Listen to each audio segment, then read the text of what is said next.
प्रधानमंत्री ने अपने कार्यकर्ताओं से कहा कि वह मुस्लिमों से और खासकर पसमानदा मुसलमानों से मिलें, बातचीत करें। अब लोग इतना अनकॉन्शियस है कि इन बातों को समझना। महंगाई एक बहुत अहम मुद्दा है, उसके पर बात क्यों नहीं है? हर बार जब इलेक्शन आने लगता है तो ये हिंदू कौन है, मुसलमान कौन है, और ब्राह्मण कौन है, और दलित कौन है, और बैकवर्ड कौन है, ये सब क्यों होने लगता है? ये बार बार बयानबाजी के पर क्यों जोर होता है कि भाई क्यों बयानबाजी आज हो रही है, आप बयानबाजी क्यों रोक रहे हो? वो बयानबाजी आइडियोलॉजी है आप।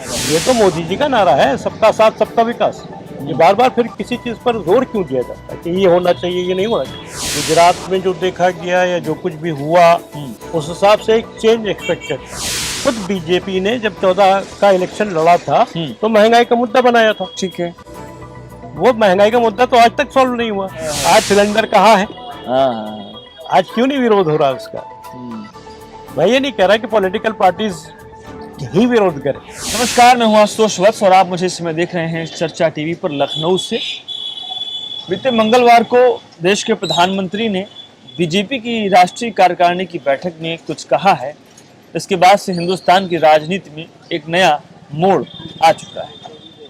प्रधानमंत्री ने अपने कार्यकर्ताओं से कहा कि वह मुस्लिमों से और खासकर पसमानदा मुसलमानों से मिलें, बातचीत करें, ईसाई लोगों से मिलें, ईसाई संगठनों से मिलें, उनसे बातचीत करें। मतलब कुल मिलाकर के उन्होंने ये कहा कि सभी धर्म और संप्रदाय के लोगों से हमारे कार्यकर्ता मिलें, कोई ऐसी बयानबाजी ना करें जिससे माहौल खराब हो।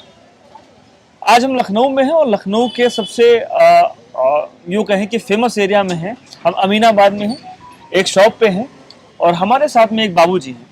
बाबूजी, आपका नूरुद्दीन नाम?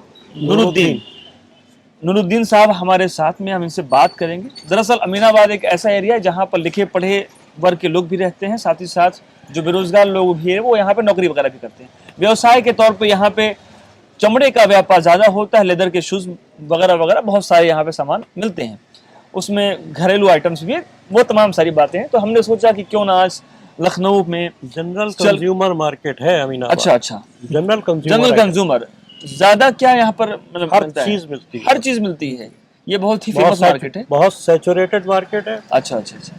तो हम आपसे कुछ बातचीत कर लेते हैं। बिल्कुल पूछें सर। आज आपने भी न्यूज़ वगैरह अगर देखी हो, अखबार वगैरह पढ़ा हो, तो देश के प्रधानमंत्री ने कुछ कहा है अपने लोगों से कि आपके वर्ग से मिले, बातचीत करें।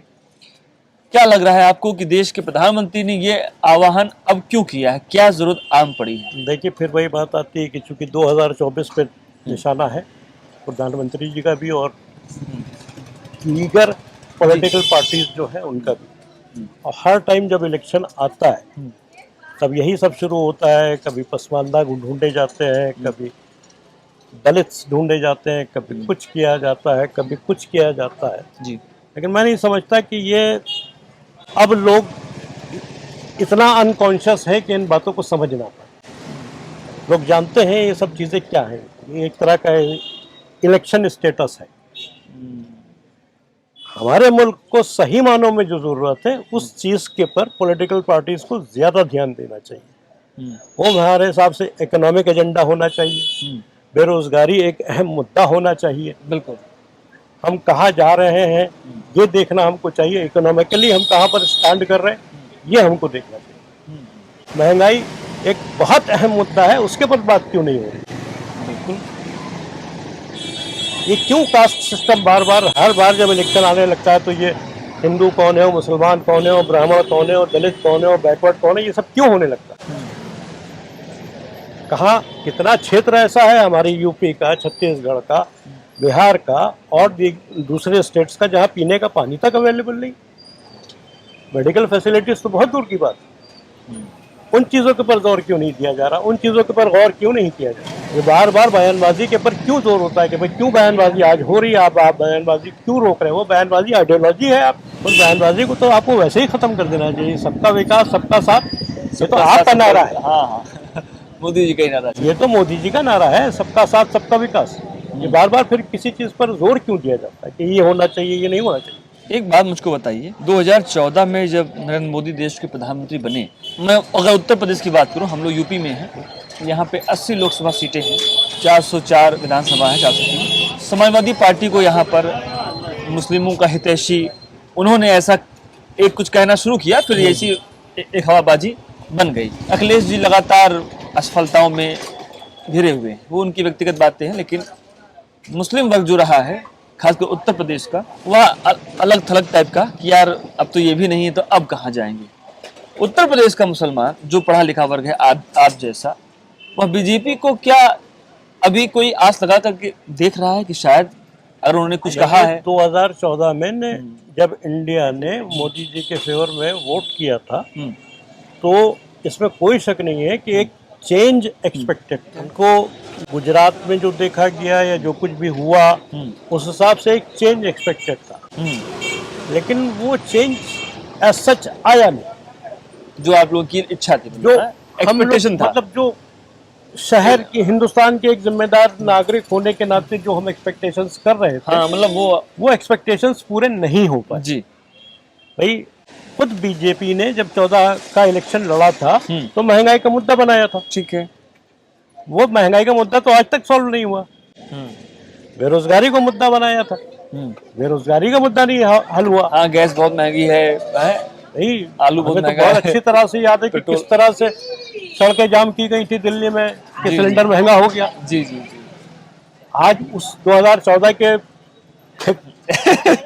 कंपैरिजन में हाँ। आज सिलेंडर कहाँ है? हाँ। आज क्यों नहीं विरोध हो रहा उसका? मैं ये नहीं कह रहा कि पॉलिटिकल पार्टीज ही विरोध करें, खुद जो हमारी गवर्निंग बॉडी है उसको सोचना चाहिए कि भाई कहाँ से कहाँ पहुंच गए, उसका कोई हल निकलना चाहिए या नहीं निकलना चाहिए। बिल्कुल बिल्कुल नहीं, वही मेरा सवाल है।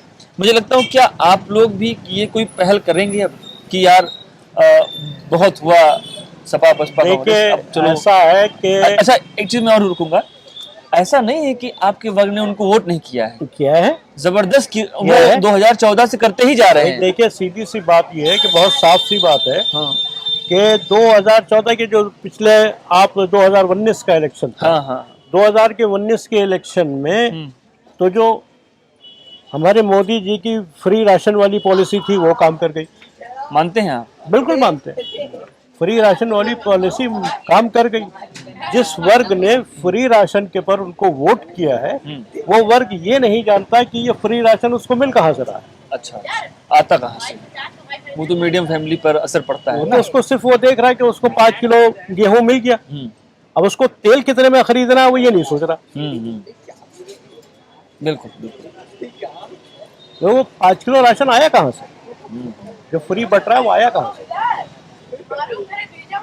कुल मिला के अभी आप लोग मतलब जो मोदी जी की बातचीत अभी है अपने कार्यकर्ताओं जिन्होंने बोला है उस पर आप लोग बहुत ज्यादा गौर नहीं कर रहे इन हैं सब चीजों पे अब कोई खास फर्क नहीं पड़ता कि ये सुनते चले आ रहे अब हैं, क्या कह रहा है ना, ये सुनते चले आ रहे हैं। मतलब आप लोग पर रिजल्ट कुछ नहीं कोई दिल निकलता। में कोई इच्छा नहीं है कि कुछ है नहीं, ना? कुछ नहीं। अच्छा अच्छा अच्छा, अभी मैं व्यक्तिगत तौर से आपसे पूछूं, क्या देखते हैं मुसलमानों के लिए राजनीतिक परिवेश में कहाँ जाना या कहाँ है वो भी कुछ इसके बारे में वो कहीं नहीं, कहीं नहीं, वो कहीं नहीं। कब से? लिटरेसी रेट कम है। अच्छा, जब तक लिटरेसी रेट अच्छा नहीं होगा उसकी वजह क्या है? सही, सरकार तो बहुत जो है ये कहती है हमने ये प्रयास किया, हमने ये प्रयास किया, कुछ नहीं करती। तो हाँ, सरकार हमेशा वो बिल लाती है जिसके पर स्टे हो जाता है। तो ठीक है। आपने बहुत बढ़िया बात बताई। स्टे तो खैर ये तो गवर्नमेंट और सुप्रीम कोर्ट, जब सरकार कोई कोशिश करने की कोशिश करती तो उसके पर स्टे हो जाता है, स्टे होने के बाद नल एंड वाइड हो जाता है। एक्चुअली में हुआ क्या? नहीं, मेरा ये कहना है कि जैसे एक सरकार कुछ करती तो दूसरी सरकार आके उसको रिवोक कर देती। बहुत सारे मुद्दे तो खैर नाम बदल दिए जाते हैं या उसको किसी और तरीके से पेश किया जाता है कि हमने किया है, ये वाला तबका लग जाता है। नहीं, मैं थोड़ी सी अल्पसंख्यक सेल था उसको ह्यूमन राइट्स कर दिया गया। हाँ, वो तो खाली बिल्कुल बिल्कुल, वो तो मैं आपकी बात मैं समझ रहा हूँ। मैं ये आपसे आप एक पढ़े लिखे मुसलमान हैं, मुझे बताइए क्या कहाँ दिक्कत आ रही, क्या गवर्नमेंट के बाद भी कि आपका जो संगठनात्मक ढांचा है? वही बात मैं बार बार आज पे उसी चीज को कह रहा हूँ, मैं फिर उस चीज को कह रहा हूँ कि देखिए इकोनॉमिक सिक्योरिटी नहीं है। ठीक है, हम मानते हैं कि उसका इकोनॉमिक सिक्योरिटी ना होने का असर डायरेक्ट जो पड़ता है वो लोअर क्लास पे पड़ता है। ठीक है, हम भी मान गए। लोअर क्लास फिर इस बात पे ज्यादा जोर देता है कि मैं रोज की रोटी कमाऊं। अच्छा, ये बात है कि मैं अपने बच्चे को पढ़ने भेजूं। कि वो मैं उसको स्कूल भेजूंगा या मैं उसके लिए कैसे कमा के लाऊंगा, कि कल को ये कैसे कमाएगा। पढ़े लिखे को क्या जॉब मिल रहा है, पढ़े नहीं लिखे की सर, जॉब तो सिक्योरिटी मैं क्या थोड़ा हो सा रही है। यहाँ पर मैं ओपनली बात करना चाहूंगा। जैसे आपने बहुत अच्छी बात कही, बट जैसे आप तो पढ़े लिखे आदमी हैं, आपके बच्चे भी लिखे पढ़ रहे होंगे कहीं ना कहीं, वो भी अपना बिजनेस करेंगे या कहीं जॉब करेंगे। जैसे कास्टिज्म की हम बात करें तो दलित के बच्चे भी बहुत पढ़ने लगे हैं। अचानक से उनकी भी अब ग्रोथ हुई ये है। तो वही बात आ रही है ना कि जो लोग जाग गए, हाँ, मेरे हाँ, मेरे एंसेस्टर्स में मेरे फादर जागे, हम्म, उन्होंने हम आप लोगों के जागे, पर हम लोगों के पर एजुकेशन के पर जोर दिया। हम्म, लाइकवाइज बिल्कुल, वो एक चिराग जला हम्म, तो 4 चिराग और जले। हम्म, तो मेरी सोसाइटी में मैं जिस पर्टिकुलर वही उसमें मैं, बिलोंग करता हूँ उसमें एजुकेशन है, हम्म, मैं उसकी बात नहीं कर रहा हूँ, because I was never worried about my evening meal. ठीक है, बिल्कुल सही, लेकिन ये बहुत आप बड़ी बात है। उसकी फिक्र कीजिए जिसको शाम के खाने की फिक्र है या इस बात की फिक्र है कि मुझे सवेरे नाश्ता मिलेगा या नहीं मिलेगा। हम्म, तो ये गंभीर समस्या है आपने जो बताया।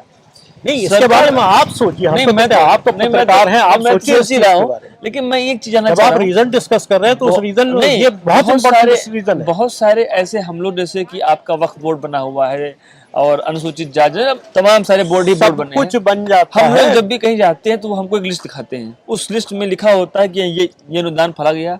अभी मदरसों के लिए बहुत सारा अनुदान गया है। तो मैं समझ ही पा रहा हूँ कि जैसे आपसे मैं इसीलिए से बात करूँ क्योंकि आप हमको ठीक से बता सकते हैं। ठीक है, आप एक बात बताइए, हम बहुत सीधी सी बात है, हाँ। सरकार ने अनुदान दिया, बहुत अच्छी बात है, हाँ, लेकिन वो जो अनुदान गया उस अनुदान से बदलाव क्या आया, ये सरकार उसकी फिक्र करती? गाय हाथों से निकल के वो जाता है, अनुदान कितना पहुंचता है उसका कोई ऑडिट होता है? कोई ऑडिटर मेंटेन है उसका? बहुत साफ सी बात है। मैं तो आपसे पूछ रहा हूँ, आपने मुझे 100 रुपए दिए, मैं एक जूता बेच रहा हूँ, आप मुझसे जूता खरीदते हैं, आप मुझे 100 रुपए देते, आप 4 मरतबा उस जूते को चेक करते हैं, उसके बाद भी हमसे ये पूछते हैं कि अगर कोई खराबी आ गई तो हम आपके पास लेके आएंगे। सही बात है। तो जो अनुदान जा रहा है वो अनुदान सही मानों में उस जगह पर पहुंच रहा है कि नहीं पहुंच रहा है? जी जी जी, बिल्कुल बिल्कुल। उसका वो काम हो रहा है कि नहीं हो रहा है जिस काम के लिए दिया गया? नहर खुदवानों के लिए, नहर खोदने के लिए सरकार ने राशि जारी की, नहर कितनी खुदी, उस नहर में पानी कितना आया? बिल्कुल बिल्कुल। Is there anybody to police the police? बिल्कुल बिल्कुल। Who is guarding the guard? चौकीदार। You are doing everything, no doubt, आप सब कुछ कर रहे हैं, लेकिन वो हो क्या रहा है इसका भी कोई वो है आपके पास? कुल मिला के आप ये कह रहे हैं कि जो मॉनिटरिंग है वो हम बहुत मस्ट है, और क्या वो सरकार कर रही है कि नहीं कर रही है? अगर कर रही है तो वो डेवलपमेंट हो क्यों नहीं रहा है? आप ये कह रहे हैं बहुत सादी सी दिख क्यों नहीं रहा है? बहुत सीधी सी बात है। ये बीजेपी के बहुत सारे नेता हैं जो विगत 5 वर्षों में, 10 वर्षों में, बहुत सारे नाम है, आप भी जानते होंगे, बड़े अपशब्द बोला करते थे। आज मोदी जी के कहने के बाद वही लोग वापस से आपके पास या आपके जैसे मित्रों के पास जाएंगे, तो किस तरीके से आप लोग उनको एक्सेप्ट करेंगे? आपको लगता नहीं, है? देखिए फिर वही बात आई, जैसे मैंने अभी कहा, यानी कि देखिए ये जो भी है ये एक पॉलिटिकल एजेंडा है। मतलब आप लोग इसको सीरियस नहीं ले रहे हैं? हम कह तो रहे हैं कि इन सब बातों से हम लोग बहुत आदी हो चुके हैं। अच्छा अच्छा अच्छा, भाई ठीक है। क्या हमेशा से चला आ रहा? अगर 1947 से ही देखिए आप, जवाहरलाल नेहरू के टाइम से ही मुस्लिम तुष्टीकरण क्या चलता रहा, कांग्रेस कुछ कहती रही, अपोजिशन कुछ कहती रही। अगर इतना ही तुष्टीकरण मुसलमानों का हो रहा था तो आज 70 साल बाद भी मुसलमान उसी हालत में क्यों? ये बहुत बड़ा सवाल है। अगर इतना ही तुष्टीकरण हो रहा था, जैसा कि बार बार पॉलिटिकल पार्टीज ने कहा, क्यों? एक सिंपल सा सवाल हम आपसे पूछ रहे हैं, आप 10 लोगों से मिलते हैं। बिल्कुल, आप पत्रकार हैं, आप बताइए। बिल्कुल। आप वो घर देखते हैं जहां पर हम कभी पहुंच भी नहीं पाते। बिल्कुल। अगर 1947 से लेकर आज तक मुस्लिम तुष्टीकरण चल रहा है जैसा कि पॉलिटिकल पार्टीज कहती हैं, तो उसका अंजाम सामने क्यों नहीं है? क्यों नहीं आम मुसलमान गरीबी रेखा से ऊपर आया? क्यों नहीं आम मुसलमानों के पास तालीम है? क्यों नहीं आम मुसलमानों के पास जॉब है? हम रिजर्वेशन के नारे तो बहुत देते हैं, क्या किया गया मुसलमानों के अपलिफ्टमेंट के लिए? आप कहते हैं कि अनुदान गए अनुदान कहाँ लगे? आप बताइए हमसे, हम पूछ रहे हैं आपसे, हम आपसे सवाल पूछ रहे हैं कि अनुदान कहाँ लगे? हम लोग जब भी, जैसे आपसे मैंने सवाल किया तो भी आप मुझसे कर रहे हैं, तो हम लोग भी जब अधिकारियों के पास जाते हैं तो कुछ कुछ चीज़ें हमको दिखाते भी हैं। जैसे उन्होंने कहा कि भाई हमने अभी मदरसों में एक नया ऐलान उन्होंने कुछ किया है कि इंग्लिश पढ़ाइए, मैथ पढ़ाइए, वगैरह वगैरह, कंप्यूटर लगाइए, लैब बनाइए। हो भी रहा है, मैंने भी देखा है कहीं ना कहीं पे, आपके लखनऊ में भी हो रहा है। तो आजमगढ़ जैसा जो एरिया है, इसी चीज को तो आप करें जो मुसलमानों ने खुद जागा, जिन मदरसों में खुद ही लगाया उसको। नहीं ऐसा मैं ये नहीं कह रहा हूँ, मैं ये नहीं कह रहा, मैंने देखा है, ये कह रहा हूँ, उसको प्रमोट कर रहे हैं, नो डाउट। लेकिन ऐसा नहीं कि आपके करने के बाद वो चीजें नहीं, जिनके मतलब भाई पता सबको है कि इससे क्या होगा, उससे क्या होगा, बट जैसे गवर्नमेंट ने कहा कि भाई, जैसे नदवा कॉलेज है, हाँ नदवा कॉलेज में आज नहीं, आज से 10 साल पहले से अरसे से लगा हुआ है वो तो। हाँ बिल्कुल बिल्कुल। वहाँ पर दीनी तालीम के साथ दुनियावी तालीम भी होती है। बिल्कुल बिल्कुल बिल्कुल बिल्कुल। बच्चे को अभी रिसेंट लास्ट नीट में 4 हाफिज कुरान नीट क्वालिफाई किए हैं। बिल्कुल, वो कैसे नीट क्वालिफाई कर लीजिए। हाँ हाँ, वो लिखाई पढ़ाई कर रहे हैं, तो ये कंसेप्ट चेंज हुआ है, बिल्कुल हमारा माइंडसेट चेंज हुआ है, बदल रहा है। इस वक्त लखनऊ में ही मेरे अपने फिजिशियन जो है वो हाफिज कुरान है, अच्छा, एमडी है, इंग्लैंड से डिप्लोमा लिया है उन्होंने। अच्छा अच्छा अच्छा। तो ये माइंडसेट तो चेंज हुआ है। ये आपने बहुत अच्छी बातें की है, बहुत बढ़िया बात कही। ये जो पढ़ा लिखा जो मुसलमान है ये बहुत सीमित है, लेकिन उत्तर प्रदेश में सीमित, यार देखो मेरा सवाल बहुत सीमित होने तक। नहीं, हाँ हाँ, मेरा सवाल पूछिए। मेरा सवाल क्या है, जैसे और भी ऐसे बहन मायावती हैं, उन्होंने जब वो सीएम बनी तो उत्तर प्रदेश में एक अलग ही जो है दलितों की जो है ना क्रांति, ये अंबेडकर जी की मूर्ति, गांव का नाम अंबेडकर, नल का पानी, ये सब मतलब व्यवस्था उन्होंने बेसिक चीजें करी। बट एजुकेशन, मैं फिर वही कहूंगा, कहीं ना कहीं वो लोग उस लेवल से नहीं पढ़ पाए थे जो अभी धीरे धीरे उनका गांव में मकान बनने लगा है। लेकिन वो धीरे धीरे वो खुद आगे आ रहे हैं। हाँ, उनको अपनी अवेयरनेस आ रही है। हाँ, आ रही है, वो कोई पॉलिटिकल अवेयरनेस थोड़ी सी मैं अच्छा ठीक है, मैं आपकी बात मान लेता हूँ। थोड़ी सी मैं पूछना चाहता हूँ, जो पढ़ा लिखा मुसलमान है वो ज्यादातर बाहर निकल जाता है, दुबई या दुबई और उसकी नहीं है, जो यहाँ है वो बड़ा व्यवसायी है। देखो यार, बहुत साफ सी बात है, अच्छे शब्दों की बात है जी जी, कि जिसको आपने कहा जो पढ़ा लिखा मुसलमान है वो बाहर चला जाता है या यहाँ पे है बिजी है, बट वो बहुत ज्यादा सीमित है अपने आप कामों में लग जाता है। वो अपने तबके के लिए वो शायद कुछ नहीं कर रहा है। आपको लगता है ऐसा? ये आप नहीं कह सकते। नहीं, मैं आपसे पूछ रहा हूँ वो ऐसा कुछ है? नहीं, ऐसा कुछ नहीं है। वो अपने तबके के लिए कर रहा है। वही आप कह रहे हैं कि मदरसों में सरकारी एड आ रही है। अगर मदरसों में सरकारी एड आ रही है जो करोड़ों के हिसाब से चंदा जाता है मदरसों को, वो फिर कहाँ है? ये तो मसला है। वो फिर कहाँ है? अभी सुना है कि मोदी सरकार ने उस पर रोक लगाई है। अगर सब कुछ वहां से हो रहा है, सब कुछ सरकार कर रही है, तो फिर वो चंदा कहाँ जा रहा है? फिर सवाल ये कि उन इंस्टीट्यूशन से पूछना चाहिए। एक्चुअली मुझे, हम लोग भी काम करते हैं, मिस हो जाता है ये। जैसे अभी सर 3 हफ्ते पहले एक खबर आई उत्तर प्रदेश में है कि यूपी में 8500 मदरसों को मान्यता देने जा रही है योगी सरकार। शिक्षा बोर्ड प्रमुख ने बताया बच्चों को होगा बड़ा फायदा। अब ये जैसे एक बड़ी बात हुई। नहीं देखिए, जो भी मदरसा है, जो भी स्कूल, ये तो आप जानते ही होंगे, आप पत्रकार है, जो भी कोई इंस्टीट्यूट यूपी में चलती है उसका रजिस्ट्रेशन तो ऑलरेडी कराना पड़ता है। बिल्कुल बिल्कुल बिल्कुल, मानता हूँ। चाहे वो एक छोटी सी कोचिंग ही क्यों ना हो। हाँ, एक मदरसा अगर चल रहा है उसको गवर्नमेंट लाइसेंस, गवर्नमेंट रजिस्ट्रेशन कराना ही कराना पड़ता है। भाई किस तरह से वो फिर एड लेगा, क्या करेगा, कैसे क्या करेगा? हाँ, ये इसमें है। उसको मदरसा बोर्ड से भी अपने आप को अप्लाई और रजिस्टर कराना पड़ता है। ये इसमें जो अभी आई है, बस मैं वही आपको थोड़ा सा बताना चाहता हूँ कि उत्तर प्रदेश में निजी मदरसों की सर्वेक्षण रिपोर्ट मिलने के बाद उत्तर प्रदेश मदरसा शिक्षा बोर्ड के प्रमुख ने कहा है कि एक बार फिर गैर मान्यता प्राप्त मदरसों को मान्यता देने की प्रक्रिया शुरू हुई है। मदरसा बोर्ड के अध्यक्ष डॉक्टर इफ्तिखार अहमद जावेद ने बताया है कि सर्वेक्षण में गैर मान्यता प्राप्त 8500 मदरसों के लिए ये अनुमति हुई है। तो आपको नहीं लगता कि ऐसे जब लोग इसको एक रूपता होगी तो डेवलपमेंट होगा? आप मानते हैं? बेशक हो। तो बीजेपी का जो ये एक, मैं वापस आखिरी सवाल पे आते गया, बीजेपी का जो एक झुकाव आया है मुसलमानों के लिए, बीजेपी आप उस गवर्नमेंट की बात की, गवर्नमेंट की बात करो, एडमिनिस्ट्रेशन नहीं, एक्चुअली गवर्नमेंट ही तो है बीजेपी की, एडमिनिस्ट्रेशन की बात की। अच्छा, तो आप 24 में जाएंगे? एडमिनिस्ट्रेशन तो आए, हाँ बिल्कुल जाएंगे, बिल्कुल बीजेपी के पक्ष में रहेंगे। विपक्ष होना ये अलग बात। नहीं, भाई मैं पूछ रहा हूँ, आपके दिल में है उनके लिए कुछ? पक्ष विपक्ष होना ये अलग बात है। ठीक है, बट वो जो आपको अपनाना चाहते हैं तो आप देखिए फिर वही बात आ रही हाँ, है, फिर मैं कहूँगा इसीलिए। This is the need of the administration, ठीक, मैं आपकी बात समझ गया। This is the need of the administration. ठीक ठीक आप इस बात को समझिए, बीजेपी को करना ही करना पड़ेगा। ठीक है। बीजेपी इसको तो प्रमोट कर रही है, हाँ, जो पाठशाला होगा रजिस्ट्रेशन होगा उसको क्यों नहीं प्रमोट कर रही, उसको क्यों नहीं बता रही। ठीक। ठीक, एक छोटे से पॉलिटिकल सवाल हम्म, कि बिल्किस बानो के रेपिस्ट को माल्यार्पण क्यों किया गया। बहुत बड़ा सवाल, ये आपने बहुत बड़ी बात कह दी। बिल्किस शायद बानो, इसीलिए हाँ। बिल्किस बानो के रेपिस्ट को क्यों माल्यार्पण किया गया।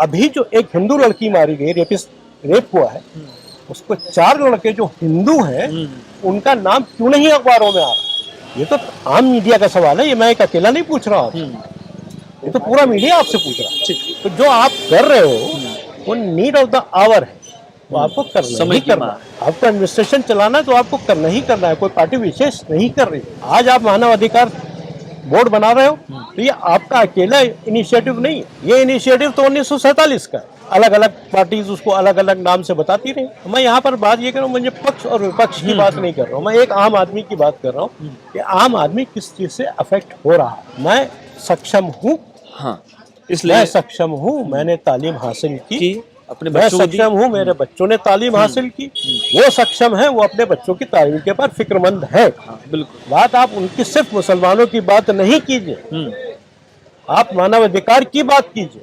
Human rights. कितना हिंदू ऐसा है जो इलिटरेट है, आ जाइए आप, चलिए हमारे साथ सर्वेक्षण कीजिए, चलिए उन गांवों में जहां पर हिंदू पढ़ा लिखा नहीं है, बिल्कुल। आप उसको क्यों नहीं प्रमोट कर रहे, उस बात को क्यों नहीं बता रहे। ये राजनीति यहाँ भी है। बिल्कुल राजनीति चल रही है, बिल्कुल क्लियर। मैं तो आपसे खुल के कह रहा हूँ, क्यों नहीं आप उस बात पे जोर दे रहे। बहुत अच्छी आपसे बातचीत हुई, बहुत बहुत शुक्रिया आपका। बहुत ओपनली आपने जो चीजें मुझे बताई वो आजकल के लोग थोड़ा बोलने से इतराते नहीं, आपने बहुत साफ साफ सी बात है भाई। फिर आप ये क्यों कह रहे हैं कि हम मदरसों को प्रमोट कर रहे हैं। अरे यार, आप मदरसों को प्रमोट कर रहे हैं तो वहां पर ये भी तो देखो जहाँ पर हिंदू पाठशाला ही नहीं है।